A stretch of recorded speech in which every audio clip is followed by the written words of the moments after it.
discuss programming and set priorities. It's a great opportunity to influence the services we provide in the community.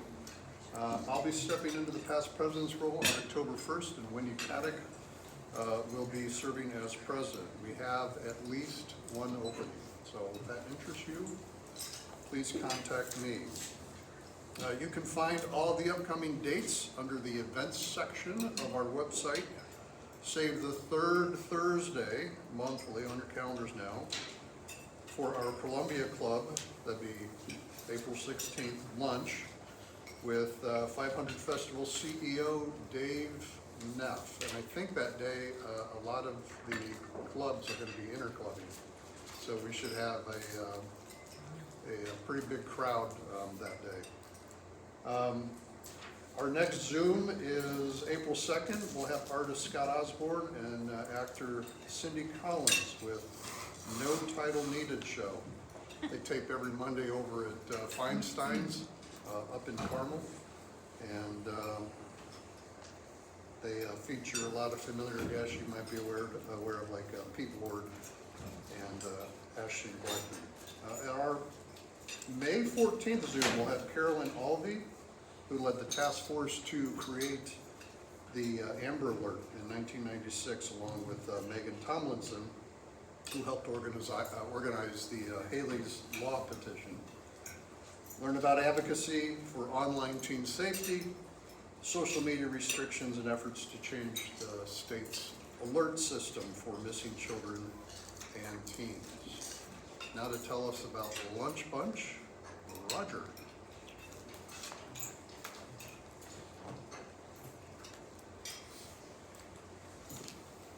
Hey, thank you. Next Monday, we're meeting at Iozo's down in South Meridian for lunch, 11:30 to 1. Come and join us. Just let me know if you can make it. You can email me, call me, come and see me, whatever. We're going to do the fourth Monday of each month. It's kind of our standard meeting. So this month will be at Iozo's Garden of Italy. Next month, we'll be across the street at a place called Pronto's. It's another restaurant by our daughter, but a little different concept. So I'm looking forward to trying that. And they're down testing ovens today, make sure all the equipment works. So come and join us. A lot of fun. It's very casual. Thank you. That's next Monday? Next Monday. Next Monday. I will let Roger know if you can join. Steve Farrell, Boys State Finals lunch. Thanks, Jeff. Next Thursday, our club has our Gainbridge Fieldhouse Boys State Finals lunch. And as Kiwanis know, this is a program that has been put on by Kiwanis since 1947, very long time.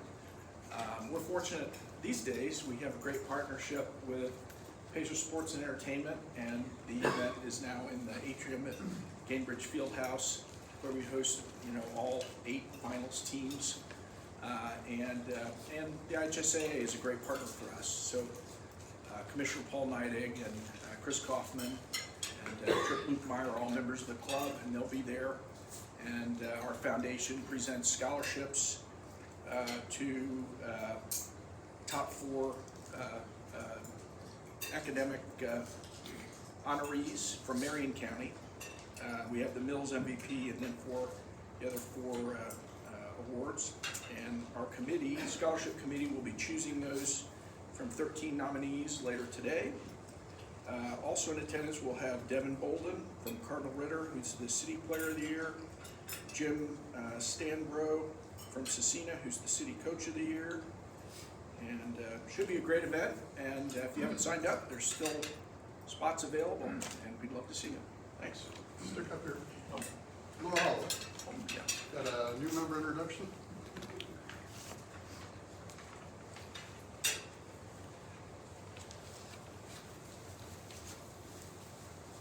Hi everybody, I'm happy to introduce our newest member, Elizabeth Lynn. And She has some history here with the club, but maybe you could tell us a little bit about it. Say hi. Thank you so much, Laura. Thank you, everyone. My name is Elizabeth Wen. I graduated from Perry Meridian High School in 2018. I was very involved in Key Club all 4 years. I was lieutenant governor for my last 2 years, so very familiar with the district board. Went on to graduate from IU in 2022. And then I also interned at the International Convention with Laura, so we reconnected a few years ago. And then I served on the district as a board advisor for the students for a couple of years. And then this year I'm just looking forward to coming back to Kiwanis and kind of dedicating a little bit of my time. It feels like a full circle moment for me for sure, so happy to be back. I'd like to make it official, present your membership certificate for being a member of our club. Thank you so much. Thank you. And a membership pin. Oh yes, see, it feels like I'm back. Welcome. Thank you. Steve, Elizabeth, Laura, I think Next, okay, yeah, I have a couple things, right? Okay, so Saturday, I'm going to go represent our club at the mid-year convention in Bloomington. Looking forward to that, and we, as a club, are making a big donation in the parade of checks for the Riley Children's Hospital. Does it have on there? $5,000. I'm sorry, no, that's for the, I was gonna say, I'll just make a number up. $1 billion. or we could ask the treasurer. 7,500, okay. $7,500 for the parade of checks for the Riley Children's Hospital on Saturday. So looking forward to that, yeah.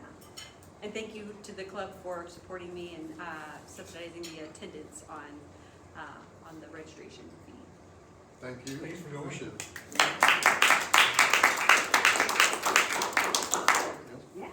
Yeah, and I also want to introduce our 2025 grant recipient from Starfish Initiative.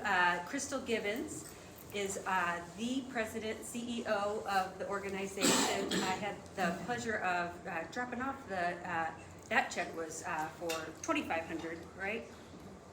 For their youth scholar advisory council leadership development, and now we get to hear a bit of an update. Yes. Okay. Yes. Awesome. And Julia, before you take that bite, I would like Julia to come up as well. Julia. Yes. So, good afternoon. Which way you want to go? Good afternoon, everyone. I'm Crystal Gibbons with Starfish Initiative, and this is Julia Hopkins, our volunteer engagement specialist. So we're here on behalf of Starfish, one, to thank you for your support, and then two, to tell you a little bit more about the organization and how we use the support that you provided for us.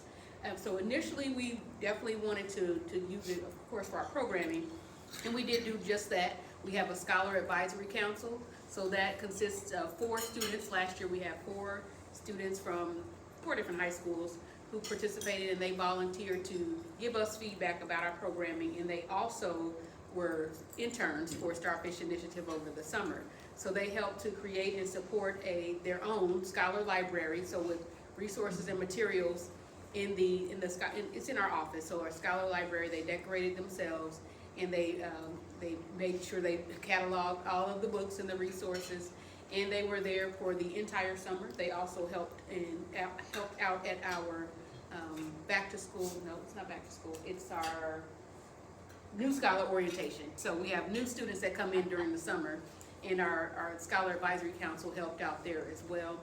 And in addition to the students who are actually in the program as scholars, we had a college intern who would support the scholars as well. So we had a lot of students floating around the office this summer, and it created really nice energy, really positive energy, and kept us reminded of what we do and why we do the work that we do.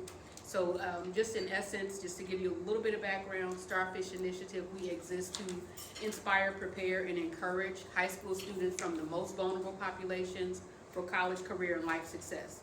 And we do that by pairing them with mentors. So our mentors are all volunteers. I am a mentor as well, and Julia's role is to recruit and retain our mentors, and I'll let her give just a snippet about that in just a second. But we make sure we have programming that is involving them getting to access information about college and resources for college, also career exposure and opportunities. And then more importantly than those two things is character development activities. So those character development activities revolve around leadership, skill building, helping them to find supports in giving back. So we do a lot of service projects as well. So making sure that our students are well-rounded and prepared for the world after they graduate from high school is really critical to us. And so I'll just let Julia just share as well. Yeah, so my ride role, I started 9 months ago now, a little over 9 months ago. And my role really is to retain and train and bring in our mentors that really do shape, you know, our high schoolers and our scholars and how they really get through high school and prepare them for life. So my job really is to, you know, when I go out to different events like this, right, and really get to know our volunteer mentors and, you know, get them through the training and things like that. That way we prepare them for, you know, being able to prepare our students. So yeah, that's a little bit about what I do. So again, thank you for having us and thank you for supporting Starfish. Thank you guys.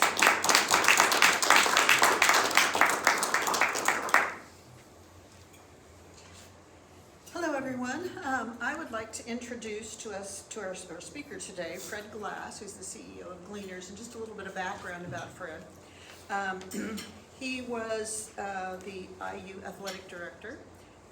He was the president of the Marion County Capital Improvement Board, and while he was there, he led successful negotiations to keep the Colts in Indianapolis, yay, regularly host the NCAA Final Four, yay, developed Lucas Oil Stadium, and dramatically expanded the Indiana Convention Center. He also led the effort for Indianapolis to host the Super Bowl. He did all the background work for that, so we're happy to have him here.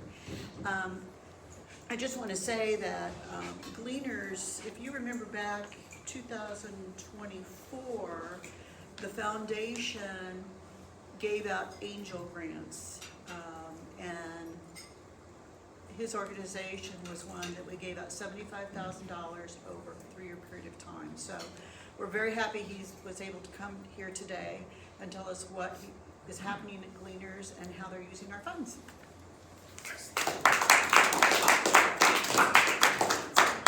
Perfect. Thank you, Mary.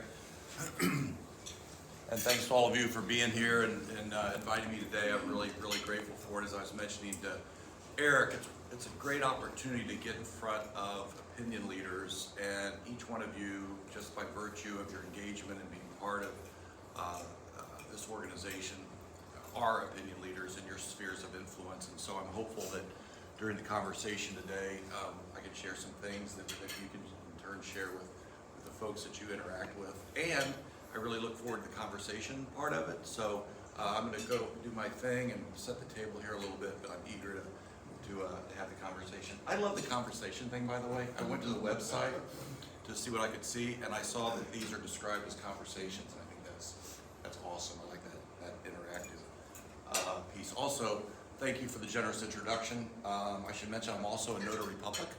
So if anybody has any documents they need to authenticate, I think maybe that's the only thing you left out, Mary. So I wanted to slip that in. I'll write that in. Excellent. And I do want, from the top, I want to thank you for the very, very generous grant, and I'm going to talk a little bit more about that later, but it's highly impactful, and there are a lot of organizations that you could have helped in that way, and you helped ours, and I hope to show you a little bit why I think that's important.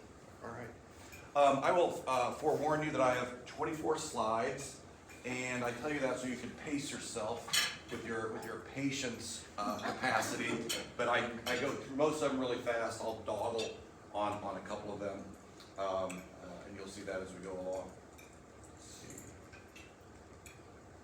So we are living in an era of unprecedented need for people facing hunger. A lot of people feel like, oh, that was a pandemic thing. I saw the drone footage of the trucks all lined up trying to get food. The reality is we are at record levels and way beyond where we were during the pandemic. It's just less well known.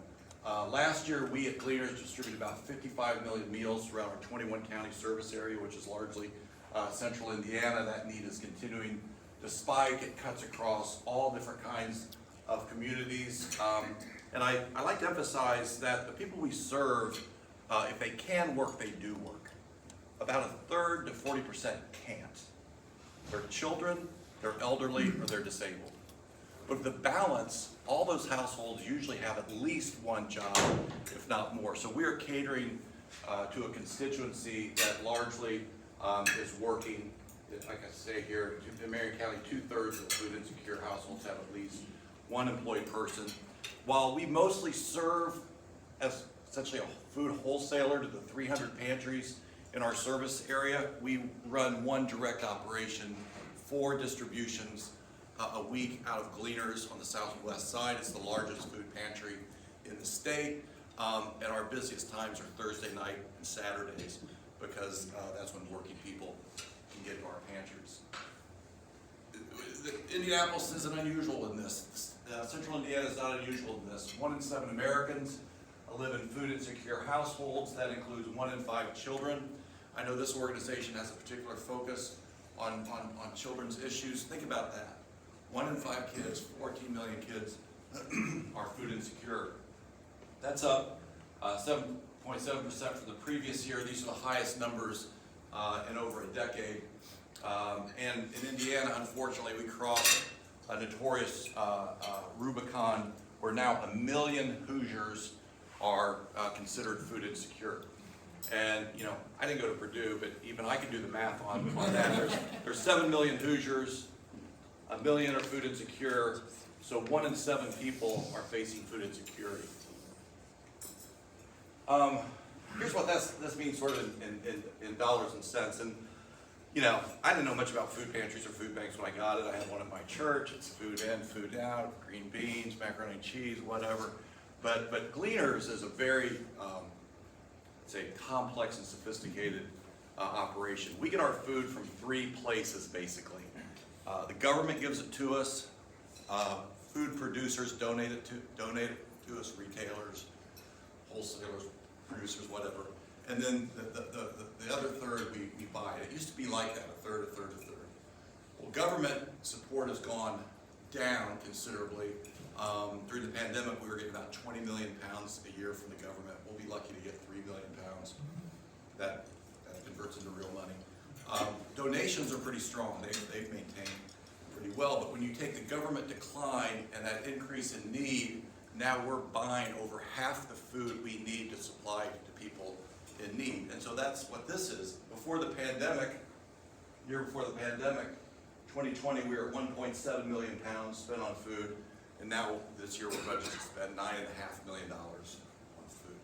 So the $75,000 helps us go to our primary expense, which is buying food for people in need. And the good news is we're really good at it because of all the investments we've made in, you know, cold storage and automation and all that. We're able to take $1 that you give us and convert it into $9 worth of groceries that you buy at a grocery store. So it's a very impactful gift.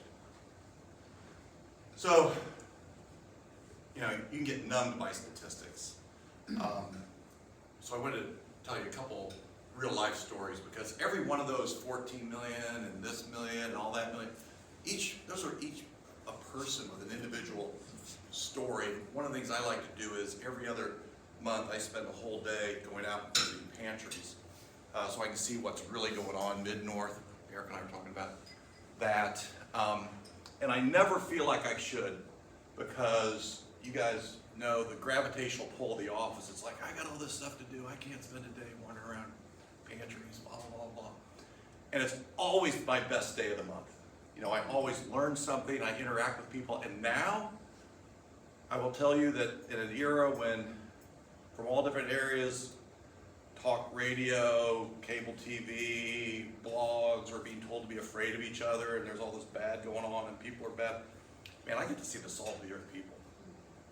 You know, on all ends of the political spectrum, on all ends of the religious spectrum, doing good stuff.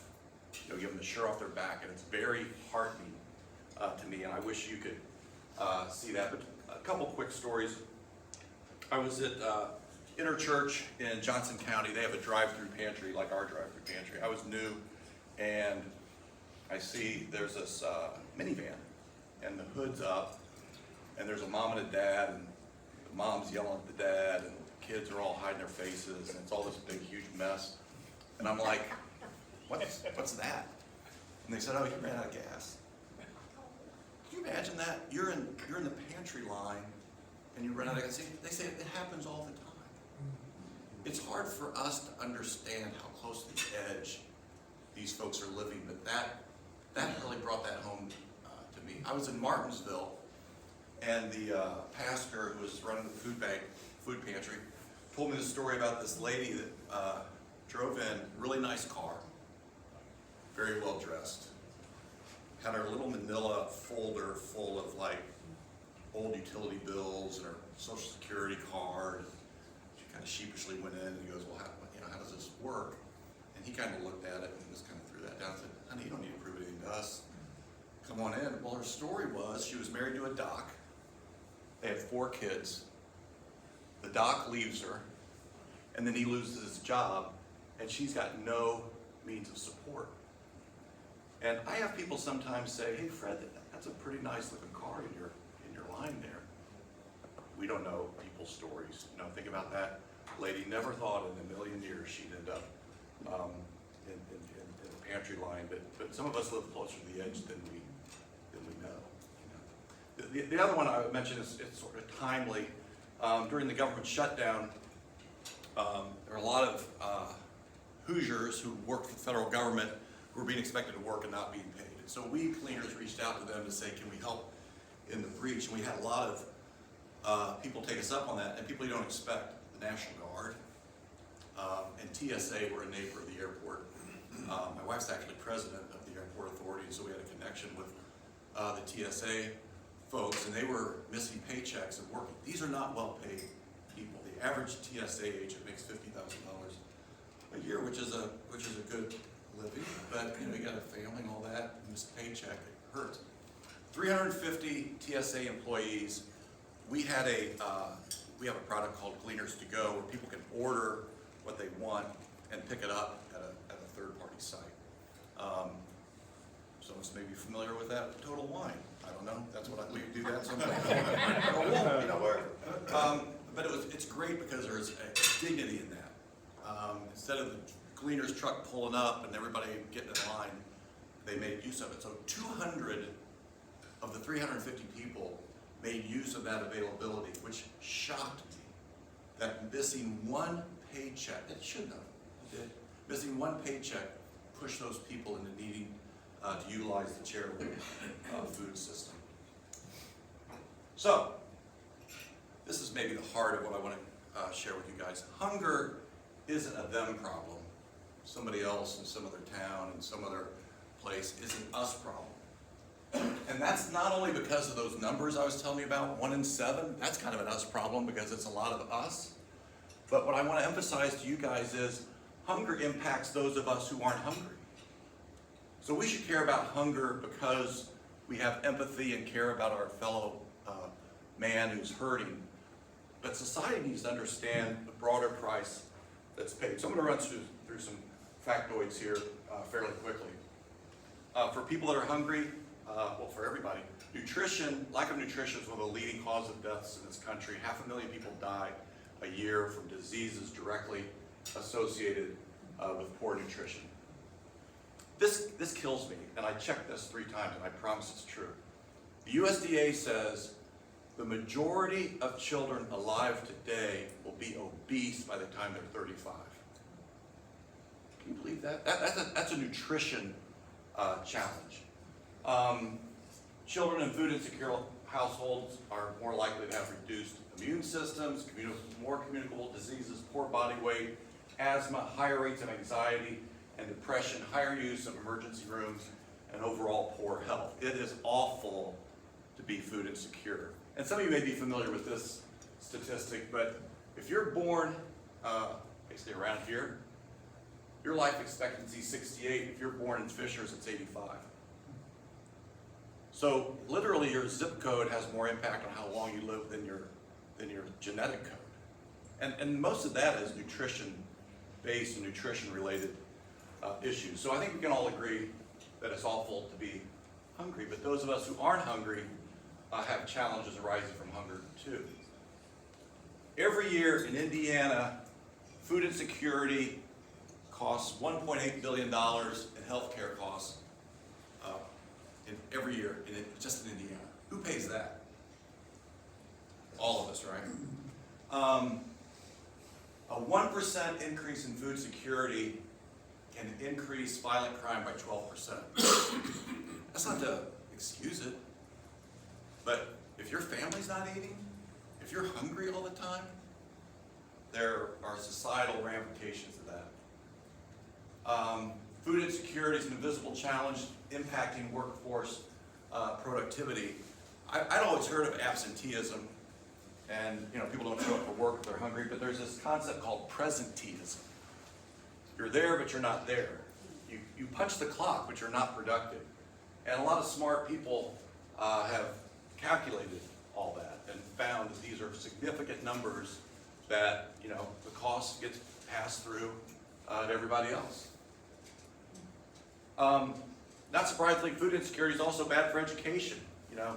Not surprisingly, it makes you go to school less. If you're in grade school, you're less likely to go to high school. High school, you're less likely to go to college. College, you're less likely to graduate. And that stinks for the people that aren't getting that educational attainment.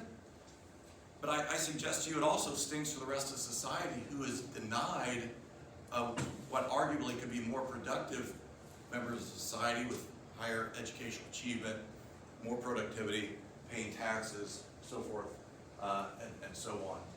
And these are the various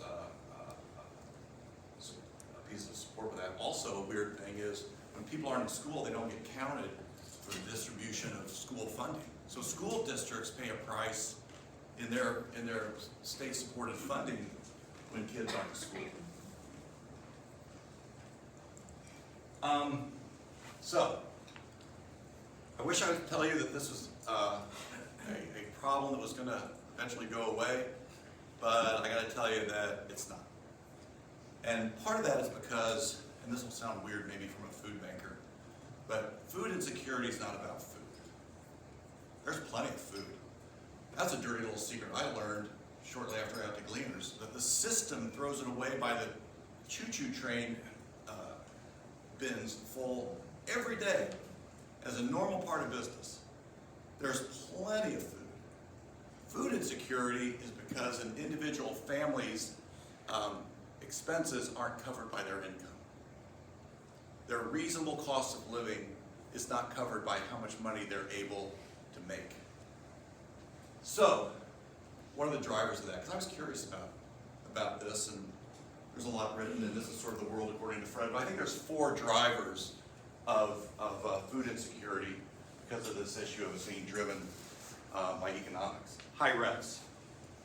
Half the people in the U.S. that rent pay 30% or more of their income for their rent. Economists will tell you that's bad, that's sucking up too much of their core income. That's about 22 million people. Half of them pay more than 50% of their income on rent, about 12 million people. And we're not immune from that. In fact, Indianapolis and central Indiana is ground zero for that. For the last cycle that the statistics were available, the Indianapolis metropolitan area, which includes Carmel, goes up to Anderson, had the highest rent increase of any major metropolitan area in the country, 27%. And it's not limited to poor folks. I mean, my guess is maybe like me, your kids, it's not as easy to get on the wealth escalator and get a starter home and certainly to pay rent and all that. So high rents are a huge driver of food insecurity. Expensive groceries, again, sort of patent. Groceries went up about 30% in 2020. They've not come down. And that stinks for everybody. And all my friends complain about how much groceries cost. But poor people pay about 30% of their income on groceries. Wealthier families pay about 8%. We don't like it, but it's not life-altering like having to pay a third of your assets for groceries. Expenses outpacing wages. So there's this thing called the living wage. Some of you may have heard about that. These smart guys from Brookings Institute decided a few years ago that a living wage was making $18 an hour and having employer-covered benefits. That's not a lot of money. That's about $37,000 a year. A family of four, they're like, hey, that's what it takes to get around.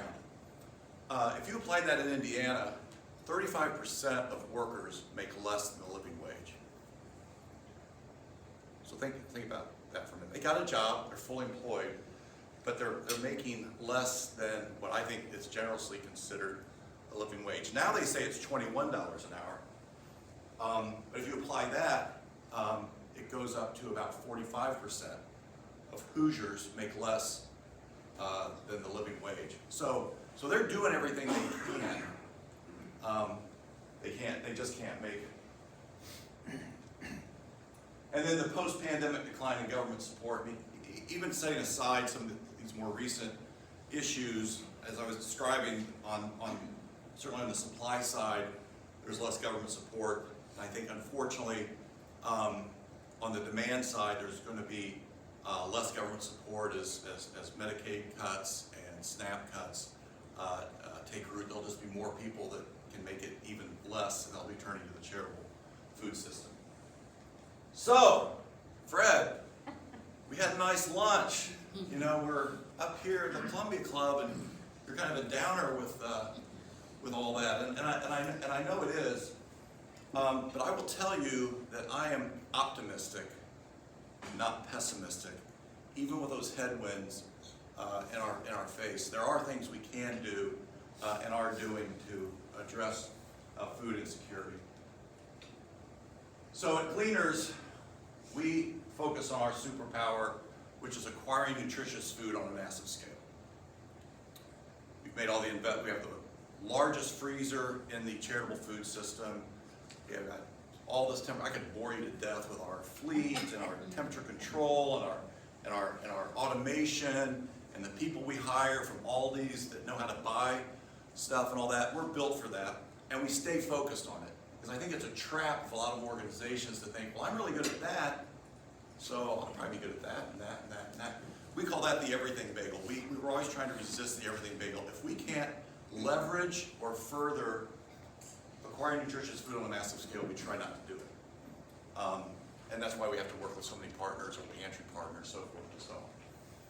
We do two things. First of all, we feed the line. And I'm not sure I love that metaphor, but it's kind of the metaphor of the industry.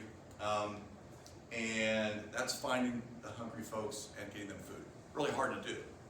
There's a lot of them. They're not monolithic. They're in different places. Some are ambulatory, some aren't. Some have access to cars, some don't. It's hard, but we work really hard at it with a variety of partners.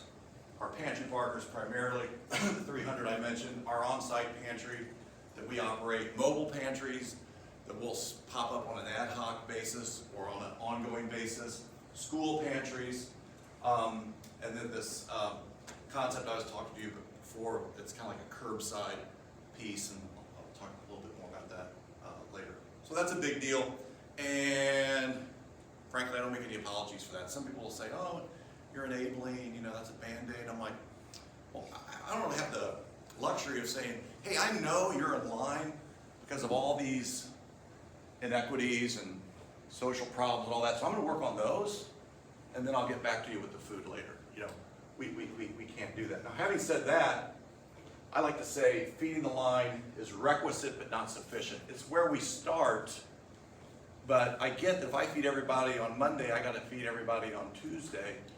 I want to try to have fewer people that need our services. So the part I like about this job the most, and the part that I find most uplifting and the basis for my optimism, is the effort we do to shorten the line. We do that in 3 ways. First, we advocate. So I'm up here talking about how awesome Gleaners is, and we have a bunch of awesome partners in the area, Meals on Wheels, Second Helpings, Midwest Food Bank. You know, we're all rowing in the same direction, but for every meal we collectively provide, the government provides 9.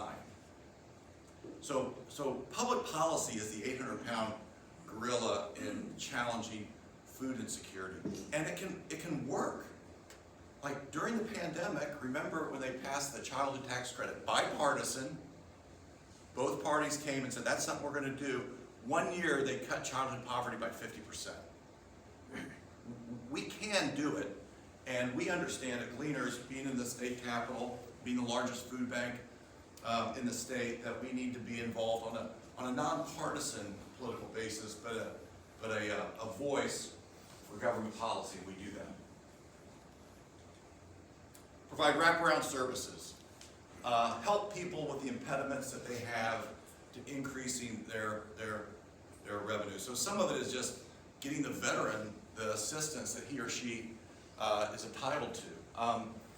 Helping people with their medical needs. We have this awesome partnership with Gennesaret Free Clinic. Every day, 6 days a week.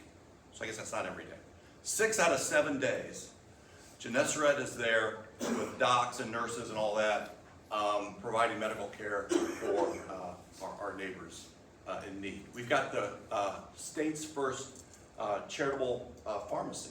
That's an innovation of Purdue, where they provide ongoing pharmaceuticals that people that need to fill their prescriptions, not just for a one-off thing because they got pink eye, but they're regular, anti-diabetes medicine and blood pressure medicine, and that sort of thing.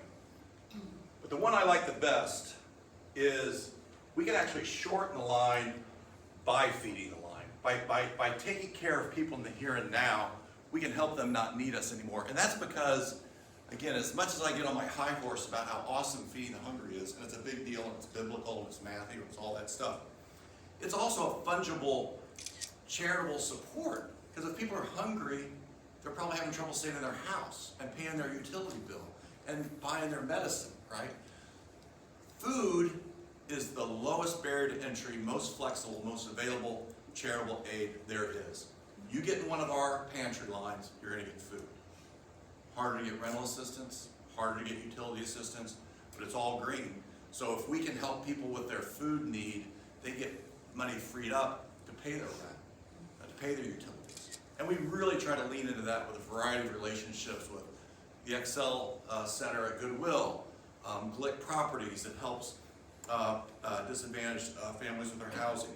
The list sort of goes on and on. We have 40 relationships, charter schools, contract staffing agencies, so that we can get food to them and help them essentially pull themselves out of poverty. And I'm going to tell you a quick story, and then the last few slides are fast, and so we'll have some time. I was thinking all these deep thoughts. I was new to Gleaners. I was like, what do we really do? What business are we in? And, all that. And that week, my assistant pantry manager, Joey Inskeep, came in my office and goes, I got to tell you this story. And so the story is, we have a drive-through pantry at Gleaners. And this couple, this older couple, he described them as an older couple. They're probably younger than me. But anyway, they're coming in on their bikes and together. And we fill up these Target bags and put as much food as we can that they can fit on their handlebars, and they waddle off, into the night, and we're able to perform. Like clockwork every week, boom, boom, boom, boom, boom.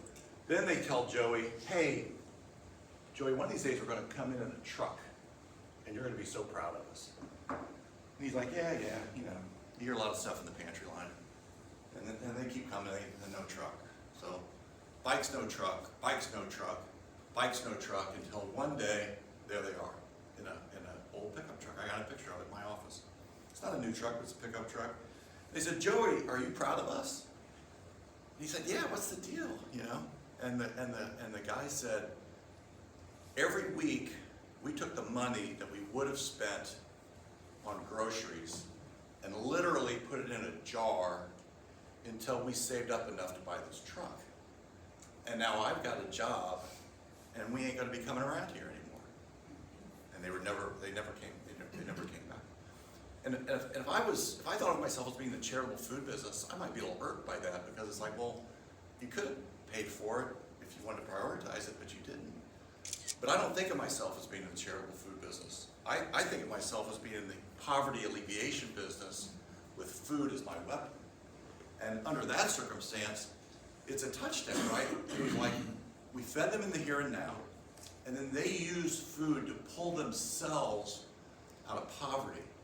So that's the holy grail for us. Now, remember, a third of my folks, they're not going to work. I'm not saying everybody's got to follow that model. We have people we need to take care of.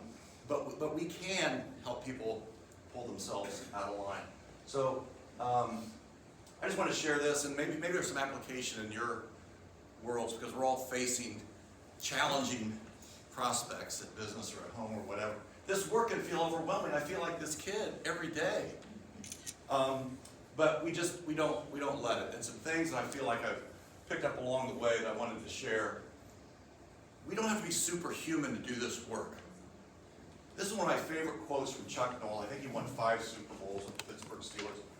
Champions are champions not because they do anything extraordinary, but because they do the ordinary things better than anyone else. Okay, we don't have to be heroes. We have to block and tackle and execute as best we can. We don't have to become something we're not. So this is Claire Bobino-Fontenot. She's the CEO of Feed America. I love her. She's an amazing leader. And we were at a conference and she said, we're not everything, but we are really something. Being ourselves is enough. We don't need to become something different. Rather, we just need to be the best version of ourselves. It's not to say you don't innovate, you're not self-critical, and all that stuff. But you execute on who you are and don't wish or need to be somebody else. Not being able to do everything shouldn't keep us from doing something. Okay, this is a hard one for me because I want to do it all, and I want to get it all the way there, and I want to do everything. But I've learned this, and I think Mother Teresa said it best: if you can't feed 100 people, then feed just one. There's plenty to do, and there's lots of lives that can be impacted, even if you can't completely solve the problem. And then my last slide, so that's St. Ignatius. He's a hero of mine.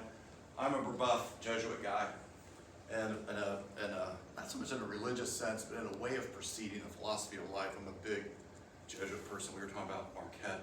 And the Jesuits have a lot of concepts, and I love this one, the Magus. It's the more. If you're going to do it, do it. If you're going to plan, plan boldly. If you're going to dream, dream big. If you're going to work, give it your all. It's a challenging concept. But it also, they emphasize, the Jesuits are very careful that it's the more, not the most. Sort of like Mother Teresa, right? Don't get so overwhelmed that you can't do it all or be the best or feed every single person. Be comfortable that you're doing the more, and don't use superlatives but not comparatives. You guys have been really patient with that. I appreciate the chance to be with you, and I'd love to hear any comments or questions that you might have. Thanks again.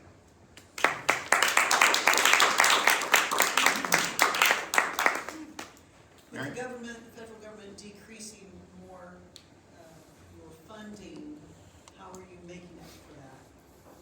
Right, so the question is, how are we dealing with the government decreasing our funding? The good news is, whether we weaned ourselves or were weaned, we're not super reliant on the supply side, either with product or cash. We are some with government food, but mostly not so much. The government policies are impacting us more on the demand side.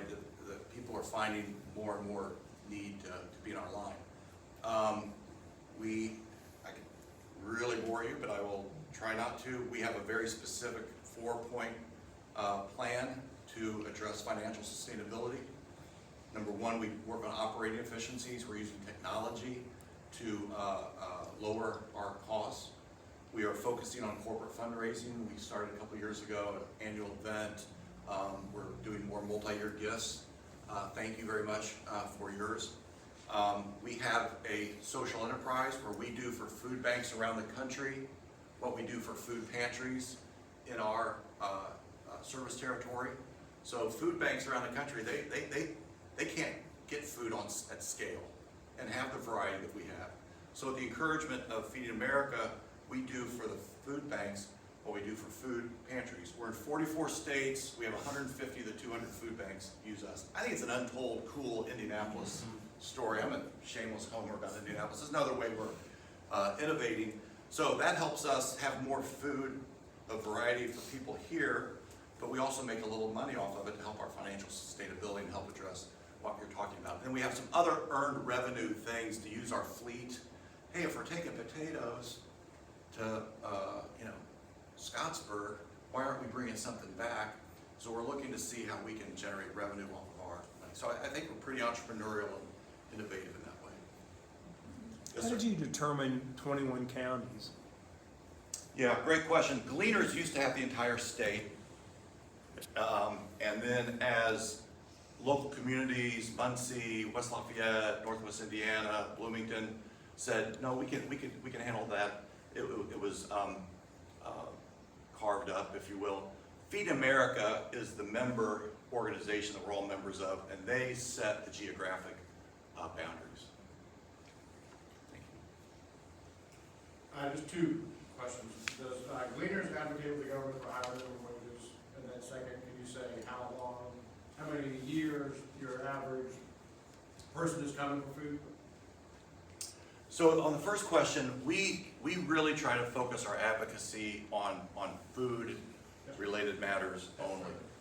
Those other things are clearly impactful, but we're not really going to go down for a housing bill or something like that,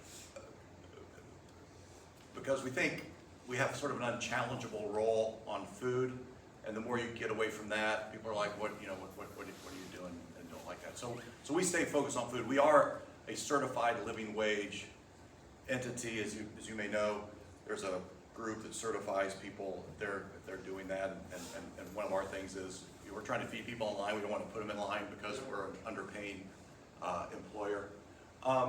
The statistics on how long people are there aren't easy to address. Yeah, because for one thing, there's government and other limitations on the kind of data that we ask for from the people we serve. So we try to get basic data so we can enforce our fairly limited guidelines about you can come once a week and all that stuff. But we don't have a lot of data. We do have the same voice of our neighbors. So if there's any particular initiative of what days do you want the pantry open, what are the best hours for you, we do some surveying like that. But we don't have a lot of that data. Sorry. Yes. So first of all, I want to say thank you. I'm a guest today. I'm Steve Farrow's other half. Did you say better half?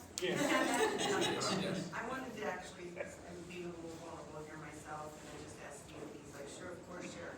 So I lost my late husband several years ago, over 10 years ago, and I think part of this too is a little bit of pride and vanity and embarrassment that people who need it most might not come. And I unfortunately was in I've raised 4 kids, and it was in a very tragic instant situation, and I didn't want to go, but I live in Fishers, and went immediately there. I was given help immediately, and hooked with Gleaners too. That was just amazing for me for about, I'm fine, I'm really fine, for about 6 to 8 months, but I made a mission to myself that I was not going to be someone who had to. And I started my own business, worked 3 jobs, whatever. But my point is, I'm here today, right? And so, with another cool weekend. So, but back then, you don't, you get embarrassed. You're not going to go. But I look at 4 faces there saying, "Feed me." You decide what's most important, right? And you do restructure and do things. And so I'm just saying, my way of trying to give back was, I was part of our lacrosse association in Fishers, and we would we volunteered probably a good 8 years in a row, giving out food and helping and bringing and donating our time. So, and I couldn't write $1,000 checks, but we got our youth sports involved to come and volunteer and donate and do things there. So it was my little way of trying to give back. But I thank you for what you did for my family, what you do for both of us. Thank you. sharing and being vulnerable. It's not, that's not easy, but it's so impactful. And I will tell you, there's rarely a group that I talk to that I don't hear something like that, because we like to think it's people we don't know, or, but it's not. It's your next door neighbor and you don't even realize it. And you do hit it on the head. I mean, it's not just someone who's, it's, you don't choose it. It's not, many people, I would say, don't choose it. Circumstances chose you. And without getting into my personal life or whatever, it wasn't something I thought I was in. And it surprised, I mean, it was a sudden situation. I went, wait, what? So, yeah. Thank you for sharing that, and thank you for supporting me. Sure. We have 70 volunteers a day. We literally couldn't do it without our volunteers. One more question for Fred. Hello? Yep, Oh, sure. you guys can fight over it. I worked for a Danish multinational for about 10 years. I got to go to Denmark a few times. I got to know a lot of Danish people, and their approach to nutrition and food and healthcare is so different. Just one example is they, as a government, they'll subsidize their organic and healthy foods, and then they have the fast food, the less nutritional things, are more expensive because they don't want their citizens going there. They're also very conscious on food waste. They're like #1 in the world on not having throwaway food that you see all over the place that most Americans are guilty of. So my question really is, do you think we'll ever get to that kind of situation where we recognize as a country that, hey, and you pointed out some of the things, the impact on the nutritional aspects, and the fact that, in Denmark they have their healthy foods is less expensive and their unhealthy foods are more expensive. And I think that would, be a great thing for us. Well, the good news is, I think we've got a lot of opportunity to improve, and I think there is traction. Like, I think Kroger has a zero waste, zero hunger policy that really impacts hunger a lot, and Walmart's a leader in that. So I think there's reason to believe that it'll continue to improve. I think the reality is it'll probably be more driven by the private sector than probably by government. But I think there's reasons for optimism. Fred, we truly appreciate you coming, giving us a part of your afternoon. We have a certificate suitable for framing for you. But we're also going to make a donation in your name to the Mary Rigg Neighborhood Center. Oh, yay! And the expansion of Their new pantry is amazing. So Thank that's you very much. awesome. Thank you. Appreciate it. I'll be around if I don't. Thank you. Couple of attendance awards. Bill, speaking of certificates suitable for framing, 11 total years of attendance excellence. Not only do you get the certificate suitable for framing, but you get free food. Oh, all right. Speaking of food. That's not good, I think I gave you the wrong. Let me order your certificate wrong. There you go. All right. That's right. Oh, That's right. And then Tom Eubank, former Circle K International president, Yeah. 49 years.